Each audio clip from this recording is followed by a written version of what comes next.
Much talk of strike action in the media today, talk of Starmer actually supporting the RMT strike action beginning next week when he's repeatedly said he does not. It's almost as if the right-wing papers are trying to help him take the right stance, but he, as usual, fighting against the current, determined to make the wrong choice, and with the papers saying one thing and him another, yet again he ends up looking like he won't take a position on something. Little Keir, the political pygmy, as per usual, showing his beige, boring uselessness. But let's switch this back on the Tories, because ultimately this strike action is not being helped by them. They, of course, have their media baron mates trashing the unions and their leaders, who they repeatedly call barons, despite all of them being elected. Who elected Lord Rothermere to run the Mail, or Rupert Murdoch the Scum, or the Times? They're the real barons, and anything they ever say about strike action or trade unionism is guaranteed to be garbage.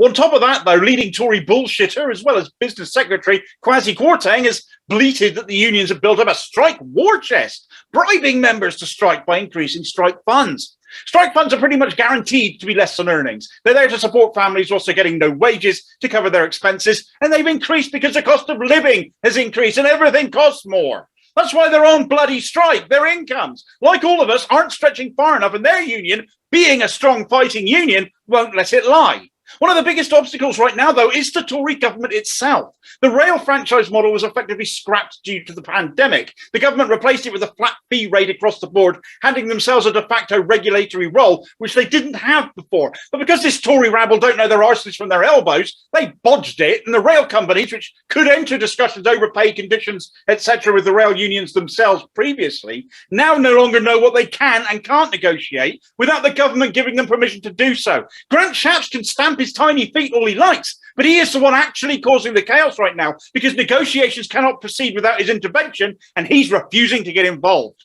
The cost of living isn't going away whilst MPs like Shapps pocketed a £2,000 pay rise. Unions are there to defend their members, and more unions are mooting action going forwards. We've not seen widespread industrial action like this in decades. And you can't help but feel that actually, when life has got as tough as it has, that it's well overdue that more unions took action on behalf of struggling members and actually society as a whole.